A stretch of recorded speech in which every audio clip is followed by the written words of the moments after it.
Hello friends, சாட்சியில் என்ன பார்க்க போகிறோம் அப்படின்னா, அனாலிசிஸில் படிக்கிற regulation 2025 PG students, ME ECE students உங்களுக்கான சிலபஸ் பற்றி பார்க்கலாம். ஆக்சுவலாக இந்த சிலபஸை வந்து நான் ஆல்ரெடி சொல்லிட்டேன். நம்ம எம்இசிஎஸ்சிக்கு சொன்ன மாதிரி தான். ஸோ உங்களோட வெப்சைட்டில் போய் நீங்கள் செக் பண்ணுறீங்க அப்படின்னா, அதில் வந்து பழைய சிலபஸ் தான் இருக்கிற மாதிரி இருக்குது. ஸோ நீங்கள் லேப்டாப்போ பிசியோ வந்து ட்ரை பண்ணுறீங்க அப்படின்னா, அதில் வந்து உங்கள் சிலபஸ் அப்டேட் இருக்க மாதிரி இருக்குது.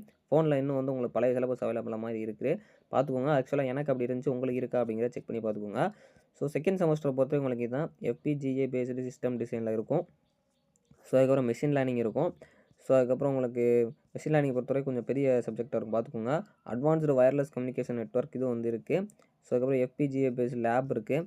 ஸோ அதுக்கப்புறம் உங்களுக்கு ப்ரொஃபஷனாலிட்டி கோர்ஸ் வந்து தனியாக கொடுத்துருக்காங்க. Maths MI MO and MMMAV systems கொடுத்துருக்காங்க. இந்த மாதிரி வந்து நிறையா இருக்கும். ஸோ இந்த பிடிஎஃப் வந்து நம்ம டெலகிராம் பேஜில் நான் ஷேர் பண்ணிடுறேன். இதான் உங்கள் சிலபஸ். நீங்கள் ஃபோனில் ட்ரை பண்ணி பாருங்கள், அப்டேட்டாக தான் தெரில. எனக்கு வந்து இப்போ வரைக்கும் பழசு தான் இருந்துச்சு. ஸோ ஆனால் நீங்கள் வந்து இந்த பிடிஎஃப் வந்து லேப்டாப்பில் ட்ரை பண்ணுறப்போ டக்குன்னு எடுக்குது. ஸோ பார்த்துக்கோங்க. தேங்க்ஸ் ஃபார் வாட்சிங்.